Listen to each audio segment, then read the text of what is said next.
मैं आपको जो कहानी सुनाने जा रहा हूं ये किसी किताब से नहीं पढ़ी है मैंने। ये मेरे दादाजी ने सुनाई थी और उन्हें उनके दादाजी ने। कहते हैं ना कि कुछ कहानियां इतनी पुरानी होती हैं कि उनकी जड़ें इतिहास में नहीं बल्कि डर में होती हैं।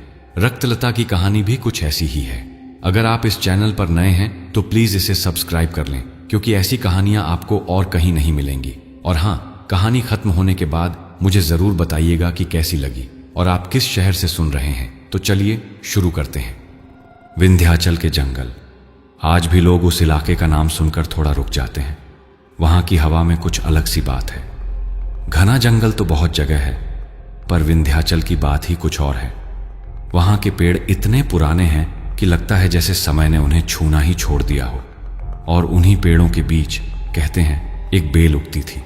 अब बेल तो आपने बहुत देखी होंगी, हरी पीली फूलों वाली, पर यह बेल अलग थी, बिल्कुल काली। इतनी काली कि रात के अंधेरे में भी वो दिख जाए। पर असली बात तो उसकी खुशबू थी। लोग कहते थे कि उससे खून जैसी गंध आती थी, पर ताजे खून की नहीं, ऐसे खून की जो अभी अभी किसी जिंदा दिल से निकला हो। मीठी, गरम और इतनी तेज कि आपके नथुनों में घुसकर दिमाग तक पहुंच जाए।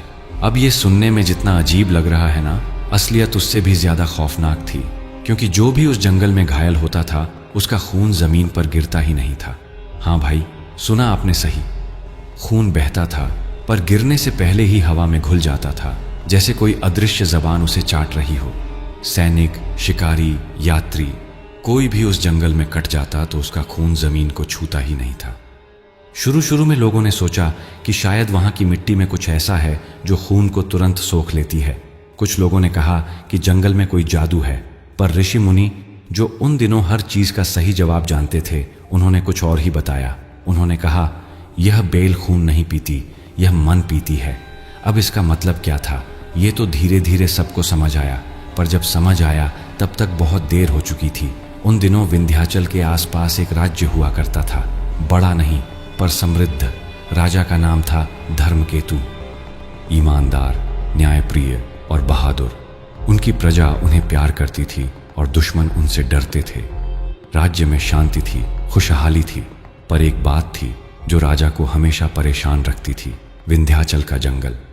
वो जंगल उनके राज्य की सीमा पर था और उसके उस पार एक और राज्य था जिससे व्यापार होता था। तो हर महीने कुछ व्यापारी और सैनिक उस जंगल से होकर गुजरते थे। कभी कभी कोई जंगली जानवर से लड़ते हुए घायल हो जाता, कभी गिरकर। पर जब से उस काली बेल की बात फैली, लोग कहने लगे कि उस जंगल में कुछ गड़बड़ है। एक दिन एक व्यापारी का बेटा जंगल से लौटा। उसका चेहरा एकदम पीला था, आंखें फटी हुई थीं और वो कुछ बोल नहीं पा रहा था। उसके पिता ने पानी पिलाया, उसे बिठाया, फिर पूछा कि क्या हुआ। तब जाकर वो लड़का बोला, पिताजी, मैंने देखा है उसे। वो बेल, वो असल में बेल नहीं है, वो कुछ और है। उसने बताया कि वो अपने साथियों के साथ जंगल में जा रहा था। रास्ते में एक साथी के पैर में कांटा चुभ गया और थोड़ा खून निकल आया। अब जो हुआ वो सुनकर उसके पिता के भी रोंगटे खड़े हो गए। खून गिरने से पहले ही हवा में गायब हो गया और साथ ही हवा में एक गंध फैल गई, इतनी मीठी, इतनी लुभावनी कि वो घायल साथी वहीं रुक गया। उसने अपना सामान नीचे रख दिया, जूते उतार दिए और बोला, तुम लोग जाओ, मैं यहीं रुकता हूं, यहां बहुत अच्छा लग रहा है। बाकी लोगों ने उसे समझाने की कोशिश की, पर वो नहीं माना। उसकी आंखों में एक अजीब सी चमक थी, जैसे वो किसी सपने में खो गया हो। आखिर में उसके दोस्त उसे छोड़कर आगे बढ़ गए, ये सोचकर कि वो थोड़ी देर में खुद आ जाएगा, पर वो कभी नहीं आया। जब वो लोग शाम को वापस लौटे तो उस जगह पर सिर्फ उसके कपड़े और सामान पड़े थे। उसका कोई निशान नहीं, न लाश, न खून, न किसी जानवर के पंजों के निशान, बस वो मीठी गंध जो अब भी हवा में तैर रही थी। व्यापारी के बेटे ने यह कहानी पूरे गांव में सुनाई। लोगों ने पहले तो यकीन नहीं किया, पर फिर एक के बाद एक ऐसी घटनाएं होने लगीं। जो भी उस जंगल में घायल होता वो लापता हो जाता, और हर बार वही कहानी, वही मीठी गंध, वही खोया हुआ मन, और फिर गायब। राजा धर्मकेतु को जब ये बात पता चली तो उन्होंने फैसला किया कि वो खुद इस रहस्य का पता लगाएंगे। पर पहले उन्होंने अपने सबसे तेज और बहादुर सैनिकों की एक टुकड़ी उस जंगल में भेजी। 15 सैनिक, सबके सब अनुभवी, सबके सब हथियारों से लैस। उन्हें आदेश था कि वो जंगल में जाकर उस काली बेल को खोजें और अगर कोई खतरा हो तो उसे खत्म कर दें। वो टुकड़ी सुबह निकली। दोपहर तक उनका कोई संदेश नहीं आया तो राजा ने सोचा शायद रास्ता लंबा है। शाम हो गई, फिर भी कोई खबर नहीं। रात हो गई, तब भी सन्नाटा। अगली सुबह जब सूरज निकला तो राजा की बेचैनी बढ़ गई। तीसरे दिन एक सैनिक लौटा, बस एक। उसकी हालत देखने लायक नहीं थी। कपड़े फटे हुए, शरीर पर खरोंचें और आंखों में एक ऐसा डर जो शब्दों में बयान नहीं हो सकता। राजा ने उसे दरबार में बुलाया और पूछा कि बाकी 14 सैनिक कहाँ हैं। वो सैनिक बोला, महाराज वो वहीं हैं, जंगल में, पर अब वो हमारे नहीं रहे। राजा ने गुस्से में पूछा, मतलब साफ साफ बोलो। सैनिक ने कांपते हुए बताया, हम लोग जंगल में गए थे महाराज, सब कुछ ठीक था, पर फिर एक साथी के हाथ में झाड़ी से खरोंच लग गई। बस थोड़ा सा खून निकला, पर वो खून जमीन पर नहीं गिरा, वो हवा में गायब हो गया महाराज। और उसके बाद वो गंध आई, इतनी मीठी, इतनी अपनी लगने वाली कि हम सबको लगा जैसे हमारी माँ हमें बुला रही है, घर बुला रही है। राजा ने पूछा, फिर क्या हुआ? फिर एक एक करके सब अपने हथियार नीचे रखने लगे। मैंने रोकने की कोशिश की महाराज, पर वो सुन ही नहीं रहे थे। उनकी आंखों में कोई चमक थी। वो मुस्कुरा रहे थे और कह रहे थे, चलो, वो बुला रही है, माँ बुला रही है। और तुम? मैं भाग गया महाराज, मुझे माफ कर दीजिए, पर मैं डर गया। मैंने पीछे मुड़कर भी नहीं देखा, बस भागता रहा। राजा धर्मकेतु समझदार थे। उन्होंने उस सैनिक को दोष नहीं दिया, बल्कि उन्हें एहसास हो गया कि ये कोई सामान्य समस्या नहीं है। ये कुछ ऐसा है जो तलवारों और भालों से नहीं लड़ा जा सकता। उसी रात राजा ने राज्य के सबसे बुजुर्ग ऋषि को बुलवाया। वो ऋषि पिछले कई सालों से जंगल में तपस्या कर रहे थे। उन्होंने राजा से कहा, राजन, जो आप ढूंढ रहे हैं वो बेल नहीं है, वो एक शाप है।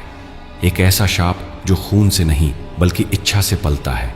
जो भी उस गंध को सूंघता है उसका मन उसके वश में हो जाता है, और जब मन वश में हो जाए तो शरीर का क्या मतलब रह जाता है? राजा ने पूछा, पर ऐसा क्यों हो रहा है? किसने ये शाप दिया? ऋषि ने गहरी सांस ली और बोले, ये कहानी बहुत पुरानी है महाराज, और बहुत दर्दनाक भी, पर अगर आप इसे रोकना चाहते हैं तो पहले आपको इसकी जड़ तक जाना होगा, और वो जड़ वो उसी जंगल में है। राजा धर्मकेतु ने उस रात नींद नहीं ली। महल के बालकनी में खड़े होकर वो विंध्याचल की तरफ देख रहे थे। दूर से वो जंगल बिल्कुल शांत दिखता था, पर राजा जानते थे कि उस शांति के पीछे कितना भयानक रहस्य छुपा है।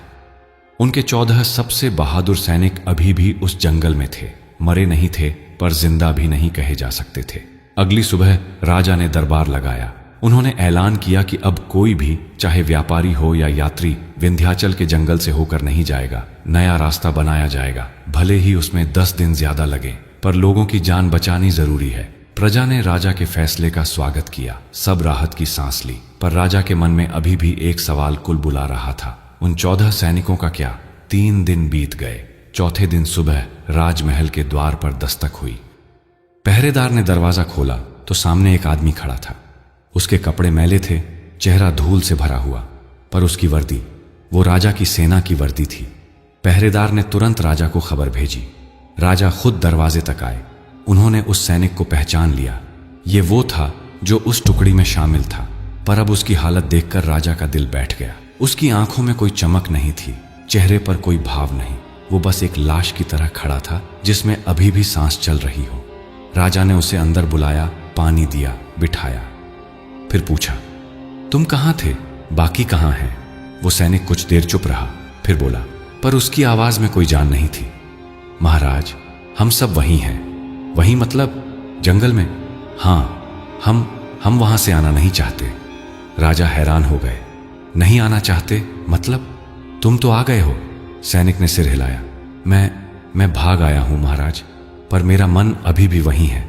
मुझे वापस जाना है। वापस? पर क्यों? क्योंकि वहां अच्छा लगता है। वो गंध, वो आवाज, वो सब कुछ इतना सुकून देता है कि मन करता है बस वहीं रहूं, हमेशा के लिए। राजा ने उसे हिलाया। होश में आओ, तुम्हारे साथी कहां हैं? वो क्या कर रहे हैं? सैनिक की आंखों में आंसू आ गए। वो खड़े हैं महाराज, बस खड़े हैं एक जगह, पेड़ों के बीच। उनके हाथ में हथियार नहीं है। वो मुस्कुरा रहे हैं और और किसी से बात कर रहे हैं। किससे? पता नहीं महाराज, वहां कोई नहीं है, पर वो किसी को देख रहे हैं, किसी को सुन रहे हैं। मैंने उनसे चलने को कहा, पर वो बोले तुम जाओ, हमें यहीं रहना है, माँ बुला रही है। राजा को गुस्सा आ गया। कौन सी माँ? वहां कौन है? सैनिक ने सिर झुका लिया। मैंने भी नहीं देखा महाराज, पर उस गंध में कुछ ऐसा है कि लगता है जैसे सच में कोई अपना बुला रहा हो। राजा ने उस सैनिक को आराम करने के लिए कहा और खुद सोच में डूब गए। उन्हें समझ आ गया कि ये कोई साधारण जादू टोना नहीं है, ये कुछ और है, कुछ ऐसा जो इंसान के मन को, उसकी इच्छाओं को, उसकी यादों को नियंत्रित कर सकता है। 2 दिन बाद फिर एक सैनिक लौटा, फिर एक, फिर 2 और, हर बार वही कहानी। वो सब भाग आए थे, पर उनका मन वहीं छूट गया था। वो खाना नहीं खा रहे थे, पानी नहीं पी रहे थे, बस एक ही बात कहते रहते थे, हमें वापस जाना है, वो बुला रही है। राजा ने उन सबको महल में ही रखा, पहरे में। पर एक रात 4 सैनिक पहरेदारों को चकमा देकर भाग गए, सीधे जंगल की तरफ। जब सुबह पता चला तो राजा ने घोड़ों पर सवार होकर उनका पीछा किया, पर जब तक वो जंगल के किनारे पहुंचे वो चारों अंदर घुस चुके थे। राजा ने अपने घोड़े से उतरकर जंगल में कदम रखने की कोशिश की, पर उनके मंत्री ने उन्हें रोक लिया। महाराज, नहीं, आप नहीं जा सकते, राज्य को आपकी जरूरत है। राजा ने मंत्री की बात मानी, पर उनका दिल टूट गया।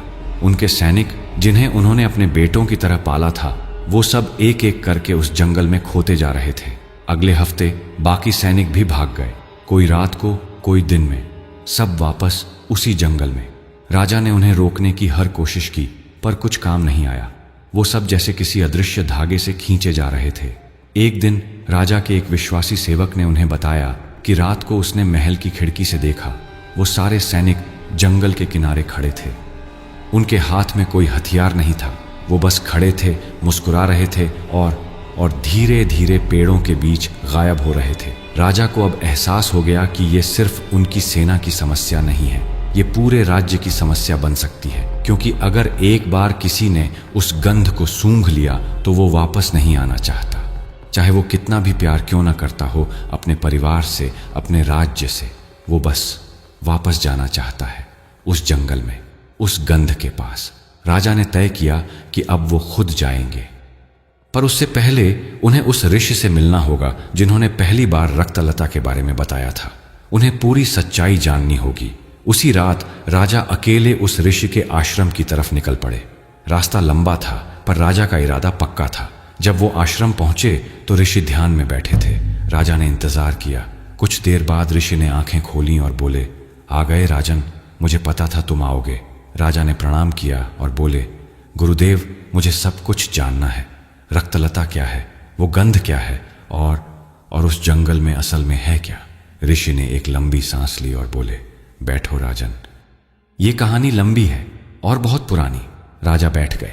ऋषि ने आंखें बंद की और बोलने लगे, बहुत साल पहले, जब ये जंगल इतना घना नहीं था, यहाँ एक छोटा सा आश्रम हुआ करता था।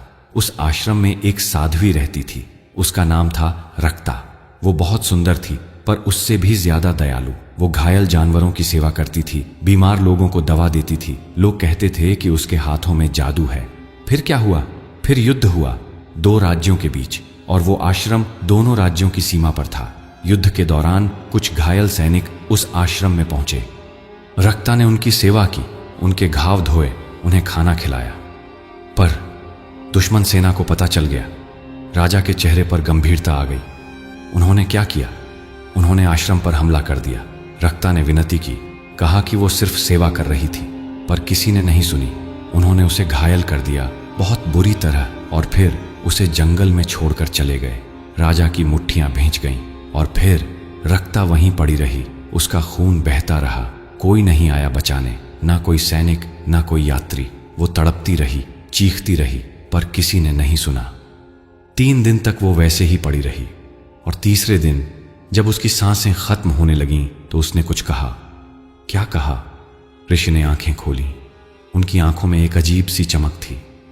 उसने कहा, अब जो भी खून बहेगा वो मेरी भाषा बोलेगा, जो भी घायल होगा वो मेरे पास आएगा। मैंने सबकी सेवा की, पर जब मुझे जरूरत थी कोई नहीं आया। अब मैं बुलाऊंगी और सब आएंगे। चाहे उनकी मर्जी हो या नहीं। राजा के रोंगटे खड़े हो गए और फिर वो मर गई, पर उसका शाप वो जिंदा रह गया। उसका खून जमीन में मिल गया और उसी जगह से एक काली बेल उगी।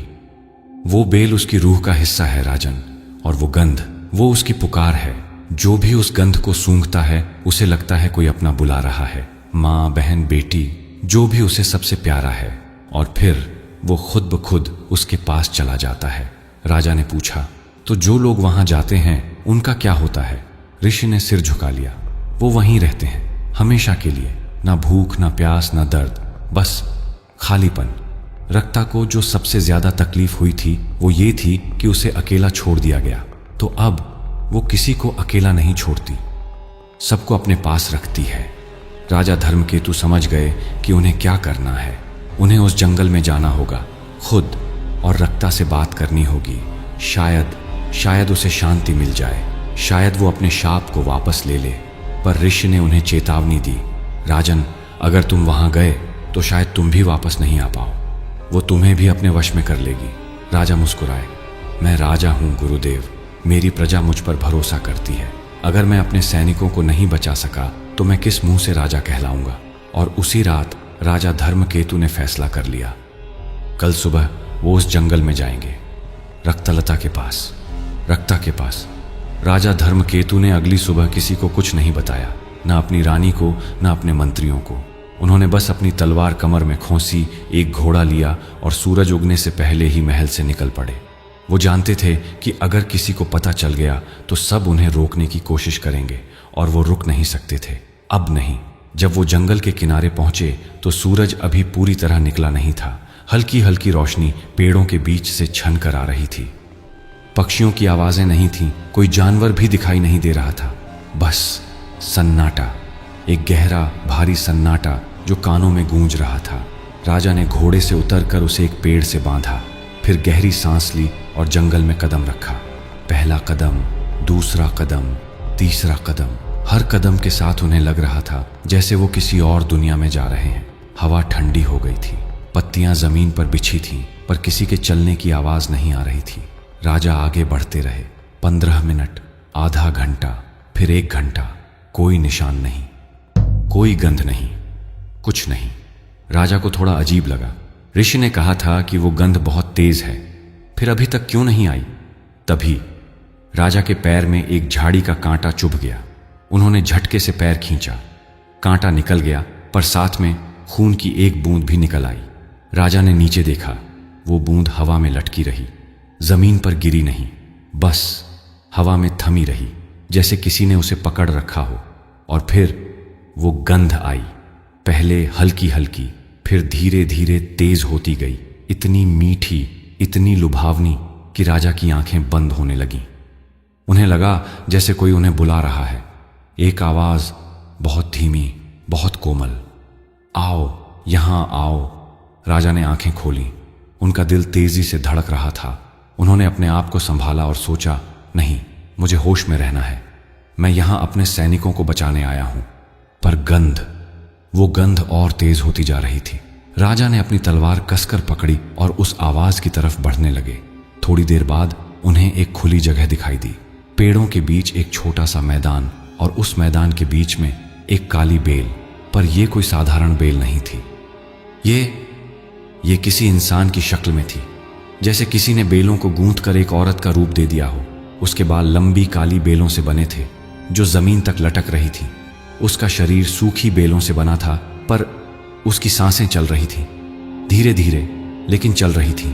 राजा वहीं रुक गए। उन्होंने तलवार उठाई, पर हाथ कांप गया, क्योंकि उस रूप में कोई आंखें नहीं थीं, बस 2 खाली जगहें थीं जहां आंखें होनी चाहिए थीं। पर फिर भी राजा को लग रहा था कि वो उन्हें देख रही है, बिना आंखों के भी वो सब देख रही थी। तभी वो रूप हिला, धीरे धीरे उसने अपना सिर उठाया, और फिर एक आवाज आई, बहुत धीमी, बहुत थकी हुई, पर साफ, राजन, तुम आ गए। राजा ने हिम्मत जुटाई और बोले, तुम रक्ता हो?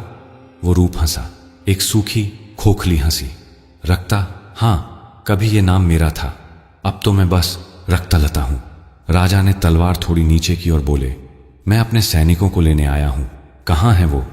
रक्तलता ने अपना हाथ उठाया। उसकी उंगलियां लंबी बेलों की तरह थीं। उसने पीछे की तरफ इशारा किया। राजा ने मुड़कर देखा और उनके होश उड़ गए। पेड़ों के पीछे कम से कम 20-25 लोग खड़े थे। उनमें से कुछ उनके सैनिक थे, कुछ व्यापारी, कुछ यात्री। सब वहीं खड़े थे, बिल्कुल स्थिर। उनकी आंखें खुली थीं, पर उनमें कोई जान नहीं थी। वो बस खड़े थे, जैसे मूर्तियां। राजा चीखे, तुमने उनके साथ क्या किया है? रक्तलता ने फिर वो खोखली हंसी हंसी। मैंने कुछ नहीं किया राजन, मैंने तो बस उन्हें बुलाया और वो आ गए, खुद अपनी मर्जी से। अपनी मर्जी से? झूठ! तुमने उन्हें वश में किया है। वश में? रक्तलता ने अपना सिर हिलाया। नहीं राजन, मैं रक्त नहीं लेती, मैं तुम्हारी इच्छा लेती हूं। राजा को समझ नहीं आया। मेरी इच्छा? मतलब? रक्तलता धीरे धीरे उनके पास आने लगी।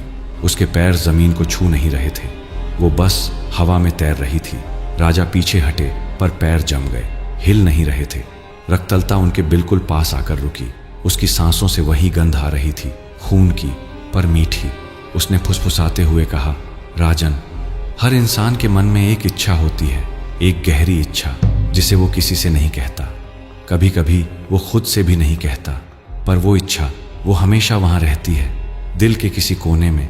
जब भी कोई मेरे पास आता है, मैं उसकी वो इच्छा देख लेती हूँ और फिर मैं उसे वो दे देती हूँ, ठीक वैसे ही जैसे वो चाहता है। राजा ने अपनी तलवार फिर से उठाई। मुझे तुम्हारी बातों में नहीं आना, छोड़ो मेरे सैनिकों को। रक्तलता हंसी। सैनिक? वो तुम्हारे नहीं रहे राजन, अब वो मेरे हैं और तुम भी जल्द ही मेरे हो जाओगे।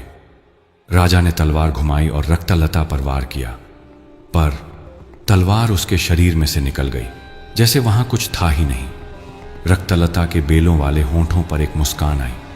तलवार से मुझे नहीं मार सकते राजन, मैं पहले ही मर चुकी हूं, कई साल पहले, जब मुझे तड़पते हुए छोड़ दिया गया था। राजा की सांसें तेज हो गईं। वो समझ गए कि ये कोई साधारण दुश्मन नहीं है, ये कुछ और है। रक्तलता ने फिर अपना हाथ उठाया। इस बार उसकी उंगलियां राजा के चेहरे के पास आईं। राजा हट नहीं सके, जैसे किसी ने उन्हें जकड़ रखा हो। तुम्हारी इच्छा क्या है राजन? रक्तलता ने पूछा। क्या तुम हमेशा राजा बनना चाहते थे, या तुम्हारे मन में कुछ और था? बताओ मुझे, तुम सच में क्या चाहते हो? राजा ने आंखें बंद कर लीं। उनके दिमाग में तस्वीरें घूमने लगीं, बचपन की यादें, जब वो सिर्फ एक साधारण लड़का था, जब उसे राजा बनने की जिम्मेदारी नहीं थी, जब वो अपनी मां के साथ नदी किनारे खेलता था, जब जिंदगी सरल थी। हाँ, रक्तलता ने फुसफुसाया, मैं देख रही हूं, तुम वो दिन वापस चाहते हो, वो सुकून, वो चैन जो तुमसे छीन लिया गया जब तुम्हें राजा बनाया गया। सही कह रही हूं ना? राजा की आंखों में आंसू आ गए। वो कुछ बोल नहीं पाए, क्योंकि रक्तलता सच कह रही थी। मैं तुम्हें वो दे सकती हूं राजन, रक्तलता ने कहा। बस मेरे साथ रहो, यहां इस जंगल में। यहां कोई जिम्मेदारी नहीं है, कोई युद्ध नहीं, कोई फैसले नहीं, बस शांति, हमेशा की शांति। राजा ने आंखें खोली। उनके चेहरे पर आंसू बह रहे थे, पर उनकी आंखों में एक चमक भी थी, गुस्से की, इरादे की। नहीं, उन्होंने कहा, तुम गलत हो। रक्तलता चौंकी। मैं राजा बनना नहीं चाहता था, राजा ने कहा।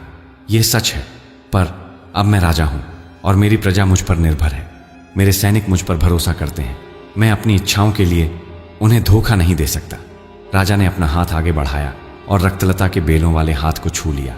रक्तलता ने हाथ खींचने की कोशिश की, पर राजा ने कसकर पकड़ रखा था। तुम्हें भी धोखा मिला था रक्ता, राजा ने कहा। तुमने सबकी सेवा की, पर जब तुम्हें जरूरत थी कोई नहीं आया। मुझे पता है ये कितना दर्द देता है, पर क्या तुम सच में चाहती हो कि और लोग भी वैसा ही दर्द महसूस करें? रक्तलता के बिना आंखों वाले चेहरे से एक आंसू बहा, खून का आंसू। वो धीरे धीरे उसके गाल पर बहता हुआ नीचे गिरा। मैं नहीं चाहती, उसने कहा। उसकी आवाज में दर्द था, पर मैं अकेली हूं, इतनी अकेली। राजा ने अपनी दूसरी हाथ भी आगे बढ़ाई और रक्तलता के दोनों हाथ पकड़ लिए। तुम अकेली नहीं हो रक्ता, मैं यहां हूं और मैं तुम्हारे लिए प्रार्थना करूंगा, तुम्हारे लिए एक श्राद्ध करवाऊंगा, एक स्मारक बनवाऊंगा। लोग तुम्हें याद रखेंगे, तुम्हारी सेवा को याद रखेंगे, पर तुम्हें जाने देना होगा, इन सबको जाने देना होगा। रक्तलता का पूरा शरीर कांपने लगा, उसकी बेलें हिलने लगीं और फिर वो धीरे धीरे टूटने लगी। एक एक करके बेलें सूख कर जमीन पर गिरने लगी। मैं डर रही हूं, रक्तलता ने फुसफुसाया। अगर मैं गई तो फिर से अकेली हो जाऊंगी। राजा ने अपना सिर झुकाया। नहीं, तुम कभी अकेली नहीं होगी, मैं वादा करता हूं। और फिर रक्तलता मुस्कुराई, एक सच्ची मुस्कान, शायद सालों बाद पहली बार। धन्यवाद राजन। और उसके साथ ही वो पूरी तरह से बिखर गई। बेलें जमीन पर गिर गईं। वो गंध धीरे धीरे गायब होने लगी और वो सारे लोग जो पेड़ों के पीछे खड़े थे वो धीरे धीरे हिलने लगे। उनकी आंखों में फिर से जान आ गई। राजा के सैनिकों ने इधर उधर देखा, फिर राजा को देखा और फिर वो सब घुटनों के बल गिर गए। महाराज, आपने हमें बचा लिया। राजा ने उन सबको उठाया। उनकी आंखों में भी आंसू थे। नहीं, उन्होंने कहा, हम सबने एक दूसरे को बचाया, रक्ता को भी। राजा धर्मकेतु अपने सैनिकों के साथ जंगल से बाहर निकले। सूरज अब पूरी तरह निकल आया था। चिड़िया चहचहाने लगी थी। जंगल वो अब पहले जैसा नहीं लगता था, अब उसमें जान आ गई थी। हवा में वो भारीपन, वो सन्नाटा, सब गायब हो चुका था। जब वो सब राजमहल पहुंचे तो पूरा राज्य खुशी से झूम उठा। लोगों ने फूलों की बारिश की। सैनिकों के परिवार वाले रोते रोते उनसे लिपट गए। राजा ने जैसा वादा किया था वैसा ही किया। उन्होंने रक्ता के लिए एक भव्य श्राद्ध करवाया। जंगल के किनारे एक सुंदर स्मारक बनवाया जिस पर लिखा था, रक्ता जिसने बिना किसी स्वार्थ के सबकी सेवा की। राज्य में फिर से शांति लौट आई। व्यापार फिर से शुरू हो गया। लोग अब बिना डर के उस जंगल से होकर गुजरने लगे। सब कुछ ठीक हो गया था, या ऐसा लगता था। 3 महीने बीत गए। एक दिन राजा दरबार में बैठे थे। तभी एक सैनिक दौड़ता हुआ आया। उसका चेहरा पीला था, माथे पर पसीना। महाराज, महाराज, वो चिल्लाया। राजा ने उठकर पूछा, क्या हुआ? महाराज, गांव में कुछ अजीब हो रहा है। कैसा अजीब? सैनिक ने सांस लेकर बताया। लोग अपने आप को घायल कर रहे हैं। राजा के कदम थम गए। क्या? हाँ महाराज, सुबह से 3 लोगों ने अपने हाथ काट लिए। 2 लोगों ने अपने सिर पर पत्थर मारे और सबसे बुरी बात, वो सब मुस्कुरा रहे थे। राजा तुरंत अपने घोड़े पर सवार हुए और गांव की तरफ चल पड़े। जब वो वहां पहुंचे तो जो दृश्य देखा वो उनकी सबसे बुरी कल्पना से भी भयानक था। गांव के बीचों बीच कुछ लोग खड़े थे। उनके हाथों में चाकू, पत्थर, धारदार लकड़ियां थीं और वो अपने आप को घायल कर रहे थे। धीरे धीरे, बहुत आराम से, जैसे उन्हें कोई दर्द ही नहीं हो रहा हो। और सबसे डरावनी बात, उनके चेहरे पर मुस्कान थी। राजा ने घोड़े से उतरकर उनमें से एक के पास जाकर चाकू छीनने की कोशिश की, पर वो आदमी बोला, मत रोकिए महाराज, मुझे जाना है। कहाँ जाना है? वहां जंगल में। मां बुला रही है, फिर से बुला रही है। राजा के पैरों तले जमीन खिसक गई। नहीं, ये कैसे हो सकता है? रक्ता तो वो तो गई, पर वो आदमी सुन नहीं रहा था। उसने फिर से अपने हाथ में चाकू घुमाया और एक और घाव बना लिया। खून बहने लगा और फिर वही हुआ। खून जमीन पर नहीं गिरा, वो हवा में गायब हो गया और उसके साथ ही हवा में वो गंध फैल गई, वही मीठी गंध, खून की गंध। राजा पीछे हट गए। उनकी सांसें तेज हो गईं। उन्हें समझ नहीं आ रहा था कि ये कैसे हो रहा है। रक्ता तो चली गई थी, फिर ये गंध कैसे वापस आ सकती है? गांव के और लोग भी अब उस गंध की तरफ खींचे जाने लगे। एक औरत ने अपनी चूड़ियां तोड़कर अपनी कलाई घायल कर ली। एक बूढ़ा आदमी गिरकर अपना सिर फोड़ लिया। एक बच्चा, एक छोटा सा बच्चा अपने घुटने पर पत्थर मार रहा था। राजा चीखे, रुको, सब रुक जाओ, पर किसी ने नहीं सुना। सब अपने अपने तरीके से खुद को घायल कर रहे थे और जैसे जैसे खून निकलता था वैसे वैसे वो गंध और तेज होती जाती थी। राजा ने अपने सैनिकों को आदेश दिया, इन सबको पकड़ो, घरों में बंद कर दो। सैनिकों ने जैसे तैसे उन लोगों को पकड़कर उनके घरों में बंद किया, पर रात होते होते पूरा गांव प्रभावित हो चुका था। हर घर से चीखें आ रही थीं। लोग दरवाजे तोड़कर बाहर निकलने की कोशिश कर रहे थे। सब एक ही बात कह रहे थे, मां बुला रही है, हमें जाने दो, प्लीज जाने दो। राजा रात भर जागते रहे। वो समझ नहीं पा रहे थे कि आखिर हो क्या रहा है। रक्ता तो शांत हो गई थी। उसने तो जाने से पहले मुस्कुराई भी थी। फिर ये सब क्यों हो रहा है? अगली सुबह राजा फिर से उस ऋषि के पास गए। जब उन्होंने ऋषि को सारी बात बताई तो ऋषि का चेहरा गंभीर हो गया। मुझे डर था कि ऐसा होगा, ऋषि ने कहा। मतलब आपको पता था? ऋषि ने सिर हिलाया। राजन, रक्ता की आत्मा तो शांत हो गई, पर उसका शाप नहीं। शाप कभी किसी एक आत्मा से नहीं बंधा होता। वो उस जगह से बंधा होता है, उस खून से बंधा होता है जो जमीन में मिल चुका है। तो इसका मतलब यह है कि रक्ता भले ही चली गई हो, पर उसका शाप अभी भी जिंदा है। और अब उसे किसी चेहरे की जरूरत नहीं है। वो सीधे लोगों के मन में घुस रहा है, उनकी इच्छाओं को, उनके डर को, उनकी कमजोरियों को पकड़कर उन्हें अपने वश में कर रहा है। राजा के हाथों से पसीना बहने लगा। तो हम क्या करें? कैसे रोकें इसे? ऋषि ने गहरी सांस ली। राजन, शाप को तोड़ने का एक ही तरीका है। किसी को खुद को बलिदान करना होगा, पूरी तरह से, बिना किसी इच्छा के, बिना किसी डर के, और सबसे महत्वपूर्ण, प्यार से। राजा समझ गए कि ऋषि क्या कह रहे हैं। उनकी आंखों में आंसू आ गए। मुझे ही जाना होगा, है ना?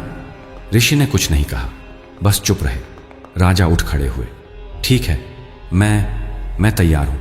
वो वापस राजमहल आए। रानी को सब बताया। रानी रोने लगी, पर राजा ने उन्हें समझाया, अगर मैं नहीं गया तो पूरा राज्य खत्म हो जाएगा। हर कोई उस शाप के वश में आ जाएगा। मेरी एक जान से अगर हजारों जानें बच सकती हैं तो ये सौदा सही है। उसी शाम राजा धर्मकेतु आखिरी बार अपने राज्य में घूमे। हर गली, हर गांव, हर चेहरे को देखा, लोगों से बात की, बच्चों को आशीर्वाद दिया। और फिर रात होते होते वो उस जंगल की तरफ चल पड़े। इस बार उनके साथ कोई नहीं था, ना सैनिक, ना मंत्री, बस वो अकेले। जब वो जंगल में पहुंचे तो वो गंध फिर से आने लगी, पर इस बार राजा ने उसे रोकने की कोशिश नहीं की। उन्होंने अपनी तलवार निकाली और अपने ही हाथ में एक गहरा घाव बना लिया। खून बहने लगा और वो हवा में गायब होने लगा। पर राजा मुस्कुरा रहे थे।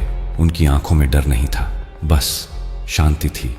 आओ, उन्होंने फुसफुसाया, मैं तैयार हूं। और फिर उस जंगल के बीच से एक आवाज आई। रक्ता की आवाज नहीं, बल्कि हजारों आवाजें, सबके सब एक साथ बोल रहे थे, राजन, तुम वश में नहीं आना चाहते? राजा ने सिर हिलाया। नहीं, मैं अपनी मर्जी से आया हूं, प्यार से, अपनी प्रजा के लिए। अगर मेरी जान से उन्हें बचाया जा सकता है तो मैं खुशी से दे दूंगा। एक लंबा सन्नाटा छा गया। फिर वो आवाजें धीमी होने लगीं, एक एक करके गायब होने लगीं, और अंत में सिर्फ एक आवाज बची, रक्ता की। धन्यवाद राजन, तुमने मुझे सिखाया कि प्यार क्या होता है, बलिदान क्या होता है। अब मैं सच में जा सकती हूं। और उसके साथ ही वो गंध पूरी तरह से गायब हो गई। हवा साफ हो गई, जंगल में रोशनी आ गई। राजा धर्मकेतु वहीं बैठ गए। उनका हाथ अभी भी खून बह रहा था, पर अब वो खून जमीन पर गिर रहा था। सामान्य तरीके से वो हंसे, खुशी से, राहत से। हो गया, खत्म हो गया। और फिर उन्होंने अपनी आंखें बंद कर लीं। अगली सुबह जब सैनिक राजा को ढूंढने गए तो उन्होंने राजा को उसी जगह बैठा पाया। उनका हाथ बंधा हुआ था, किसी ने पत्तियों से पट्टी बांध दी थी। राजा मुस्कुरा रहे थे। जब उन्होंने आंखें खोली तो बोले, शाप टूट गया, अब सब ठीक हो जाएगा। और सच में उस दिन के बाद कभी किसी को वो गंध नहीं आई। नहीं, कभी किसी को जंगल ने नहीं बुलाया। गांव के वो सारे लोग जो प्रभावित हुए थे वो सब ठीक हो गए, जैसे कुछ हुआ ही नहीं। राज्य में फिर से खुशहाली लौट आई। पर राजा वो पहले जैसे नहीं रहे। वो ज्यादा शांत हो गए थे, ज्यादा समझदार। उन्होंने उस जंगल में एक मंदिर बनवाया, रक्ता के नाम पर। और हर साल उसी दिन जब रक्ता ने शांति पाई थी, पूरा राज्य उसकी याद में प्रार्थना करता था। 5 साल बीत गए उस घटना को। राजा धर्मकेतु अब बूढ़े हो चले थे। उनके बाल सफेद हो गए थे, चेहरे पर झुर्रियां पड़ गई थीं, पर उनकी आंखों में अभी भी वही चमक थी, वही दृढ़ता। राज्य में सब कुछ शांत था, लोग खुश थे, व्यापार फल फूल रहा था। उस जंगल से अब कोई नहीं डरता था, बल्कि लोग उस मंदिर में जाकर रक्ता को याद करते थे, उसके त्याग को सलाम करते थे। पर एक दिन कुछ अजीब हुआ। राजमहल में एक यात्री आया, बूढ़ा, कमजोर, लाठी के सहारे चलने वाला। उसने दरबार में आकर राजा से मिलने की इच्छा जताई। पहरेदारों ने पूछा कि वो कौन है और क्या चाहता है। उस बूढ़े ने बस इतना कहा, मुझे राजा से रक्तलता के बारे में बात करनी है। जब राजा को ये बात पता चली तो उन्होंने तुरंत उस बूढ़े को अंदर बुलवाया। बूढ़ा धीरे धीरे राजा के पास आया और बैठ गया। राजा ने पूछा, आप कौन हैं और रक्तलता के बारे में आप क्या जानते हैं?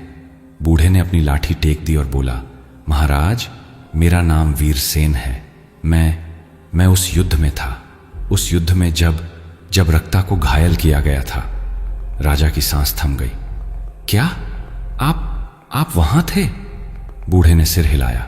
हाँ महाराज, मैं एक सैनिक था, बहुत छोटा, बहुत कमजोर, पर मैं वहां था। मैंने सब देखा। राजा आगे झुक गए। बताइए, क्या हुआ था उस दिन? बूढ़े ने गहरी सांस ली। उसकी आंखों में आंसू आ गए। महाराज, जो कहानी आपने सुनी है वो पूरी सच नहीं है। राजा हैरान हो गए। मतलब? रक्ता को सिर्फ घायल करके नहीं छोड़ा गया था, उसके साथ बहुत बुरा हुआ था। बूढ़ा रुका। उसके चेहरे पर दर्द साफ दिख रहा था। उस दिन जब हमारी सेना उस आश्रम के पास पहुंची तो हमारे कमांडर ने रक्ता को देखा। वो बहुत सुंदर थी और कमांडर ने उसने गलत इरादे से उसके पास जाने की कोशिश की। राजा की मुट्ठियां भींच गईं। रक्ता ने विरोध किया। उसने कहा कि वो एक साध्वी है, उसने ब्रह्मचर्य का व्रत लिया है। पर कमांडर नहीं माना। उसने जबरदस्ती करने की कोशिश की। बूढ़े की आवाज कांप गई। रक्ता ने लड़ने की कोशिश की। उसने एक चाकू उठाया और कमांडर को घायल कर दिया। इससे कमांडर को गुस्सा आ गया। उसने आदेश दिया कि रक्ता को सबक सिखाया जाए। राजा के चेहरे का रंग उड़ गया। सैनिकों ने उसे पकड़ लिया और फिर उसके साथ बहुत बुरा किया, बहुत बुरा, इतना बुरा कि मैं आज भी उसकी चीखें सुन सकता हूं। बूढ़े की आंखों से आंसू बहने लगे और मैं बस देखता रहा। मैंने कुछ नहीं किया। मैं डर गया था, बहुत डर गया था। मैं कायर था। राजा की आंखों में भी आंसू आ गए। फिर क्या हुआ? फिर उन्होंने उसे वैसे ही घायल अवस्था में जंगल में छोड़ दिया। कमांडर ने कहा, अगर तेरे भगवान में सच में ताकत है तो वो आकर तुझे बचाएंगे। और हम सब चले गए, उसे वहीं तड़पने के लिए छोड़कर। बूढ़ा जोर जोर से रोने लगा। 3 दिन महाराज, 3 दिन वो वहां पड़ी रही, बारिश में भीगती रही। जानवर उसके आसपास आते रहे, पर कोई इंसान नहीं आया, कोई नहीं। और चौथे दिन जब हम वापस उस रास्ते से गुजरे तो उसकी लाश वहां पड़ी थी। पर उसकी आंखें खुली थीं और उसकी आंखों में इतना गुस्सा, इतनी नफरत कि मैं आज तक डरा हुआ हूं। राजा कुर्सी से उठ खड़े हुए। उनका पूरा शरीर कांप रहा था और उसके मुंह से खून निकल रहा था। पर वो खून जमीन में नहीं जा रहा था। वो जैसे उसके चारों ओर घूम रहा था और उसी जगह से एक काली बेल उग आई थी। रातों रात राजा ने अपना चेहरा हाथों में छुपा लिया। हे भगवान, बूढ़े ने आगे कहा, महाराज, मैं पिछले 5 साल से ये बोझ ढो रहा हूं। जब मुझे पता चला कि आपने रक्ता की आत्मा को शांत कर दिया तो मुझे लगा कि शायद अब मैं भी शांति पा सकूं। इसीलिए मैं यहां आया हूं, आपसे माफी मांगने। राजा ने बूढ़े की तरफ देखा। मुझसे क्यों? आपको तो रक्ता से माफी मांगनी चाहिए। बूढ़ा रोता रहा। मैं जानता हूं महाराज, पर क्या मैं अब भी उससे माफी मांग सकता हूं? क्या वो मुझे माफ कर देगी? राजा ने गहरी सांस ली, फिर बोले, चलिए, मेरे साथ चलिए। राजा और वीरसेन दोनों उस जंगल की तरफ चल पड़े। जब वो उस मंदिर के पास पहुंचे जो रक्ता के नाम पर बना था, तो राजा ने वीरसेन से कहा, यहां बैठिए और दिल से माफी मांगिए। वीरसेन घुटनों के बल बैठ गया। उसने अपने हाथ जोड़े और रोते हुए बोला, रक्ता, मुझे माफ कर दो। मैं उस दिन तुम्हें नहीं बचा पाया। मैं कायर था, मैं डर गया था, पर मैंने हर रोज तुम्हारे लिए प्रार्थना की है, हर रोज। प्लीज मुझे माफ कर दो। कुछ देर सन्नाटा रहा। फिर हवा में एक हल्की सी खुशबू आई, फूलों की खुशबू, मीठी पर डरावनी नहीं, बल्कि शांत। और उसके साथ एक आवाज आई, बहुत धीमी, बहुत कोमल, मैं तुम्हें माफ करती हूं। वीरसेन जोर जोर से रोने लगा। राजा की आंखों में भी आंसू आ गए। वीरसेन बोला, धन्यवाद धन्यवाद रक्ता, अब मैं शांति से मर सकता हूं। और उसी पल वीरसेन ने अपनी आखिरी सांस ली। उसका शरीर धीरे धीरे जमीन पर गिर गया, पर उसके चेहरे पर एक मुस्कान थी, शांति की मुस्कान। राजा ने वीरसेन को उसी मंदिर के पास दफना दिया और एक पत्थर पर लिखवाया, वीरसेन, जो अपनी गलती को स्वीकार करने की हिम्मत रखता था। उस दिन के बाद राजा को पूरी सच्चाई का पता चल गया और उन्होंने फैसला किया कि अब से हर साल रक्ता की याद में सिर्फ प्रार्थना ही नहीं बल्कि एक प्रतिज्ञा भी की जाएगी। प्रतिज्ञा कि कोई भी स्त्री के साथ जोर जबरदस्ती नहीं करेगा। प्रतिज्ञा कि कोई भी कमजोर को तड़पता हुआ नहीं छोड़ेगा। प्रतिज्ञा कि अन्याय के खिलाफ हर कोई आवाज उठाएगा। और पूरे राज्य ने वो प्रतिज्ञा ली। हर साल बिना नागा रक्ता की आत्मा को अब सच्ची शांति मिल गई थी, क्योंकि अब उसे सिर्फ याद ही नहीं किया जा रहा था, उसके दर्द को समझा भी जा रहा था, उसके संघर्ष को पहचाना जा रहा था। 10 साल और बीत गए। राजा धर्मकेतु अब बहुत बूढ़े हो चुके थे। उनका शरीर कमजोर हो गया था, पर मन अभी भी मजबूत था। उनका बेटा युवराज वीरेंद्र अब राज्य के ज्यादातर काम संभालने लगा था। राजा ज्यादातर समय मंदिर में ही बिताते थे, रक्ता के उसी मंदिर में। एक दिन राजा मंदिर में बैठे थे। शाम का समय था, सूरज डूब रहा था, हल्की हल्की हवा चल रही थी। राजा ने आंखें बंद कर रखी थीं, प्रार्थना कर रहे थे। तभी उन्हें किसी के बैठने की आहट सुनाई दी। उन्होंने आंखें खोलीं और देखा, सामने एक स्त्री बैठी थी, सफेद कपड़ों में। उसके बाल लंबे थे, चेहरा शांत था और उसकी आंखें ऐसी थीं जैसे उनमें पूरा ब्रह्मांड बसा हो। राजा समझ गए। रक्ता, स्त्री मुस्कुराई। हाँ राजन, मैं हूं। राजा उठकर प्रणाम करने लगे, पर रक्ता ने हाथ उठाकर रोक दिया। नहीं राजन, अब हम बराबर हैं। तुमने मुझे शांति दी, मैंने तुम्हें समझ दी। अब कोई किसी से ऊपर या नीचे नहीं है। राजा बैठ गए। तुम दिख कैसे रही हो? मैंने सोचा था तुम जा चुकी हो। रक्ता ने सिर हिलाया। मैं जा चुकी हूं राजन। ये बस एक आखिरी मुलाकात है, तुमसे और इस धरती से। राजा ने पूछा, क्यों? क्या कहना चाहती हो तुम? रक्ता ने आकाश की तरफ देखा। राजन, मैं तुम्हें धन्यवाद देने आई हूं।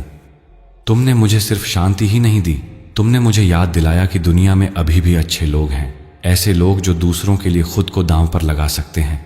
राजा की आंखों में आंसू आ गए। मुझे अफसोस है रक्ता, तुम्हारे साथ जो हुआ वो। रक्ता ने अपना हाथ आगे बढ़ाया और राजा के हाथ पर रख दिया। उसका स्पर्श ठंडा था पर आरामदायक।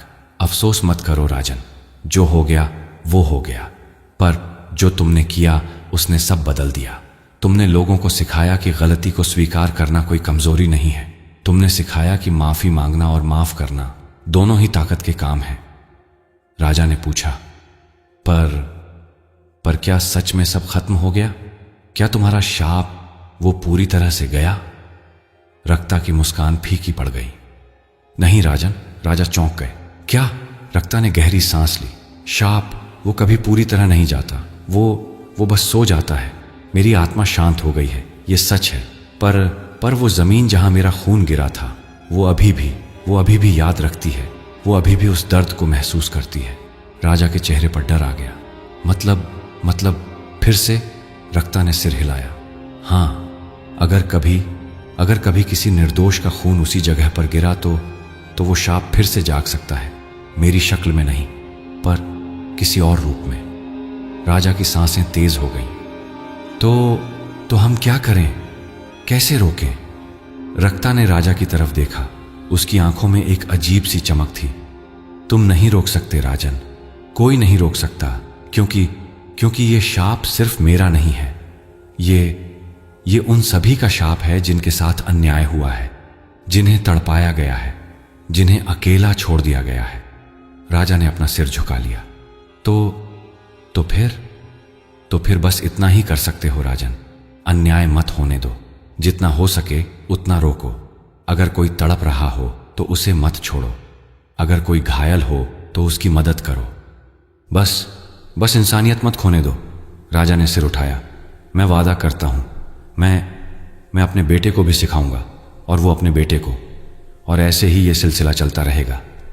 रक्ता मुस्कुराई, इस बार एक सच्ची गहरी मुस्कान। धन्यवाद राजन, बस यही तो मैं चाहती थी। और फिर धीरे धीरे रक्ता का रूप फीका पड़ने लगा, जैसे वो हवा में घुल रही हो। राजा ने जल्दी से पूछा, रुको, एक आखिरी सवाल। अगर कभी वो शाप फिर से जागा तो उसे कैसे रोका जा सकता है? रक्ता की आवाज अब बहुत धीमी हो गई थी।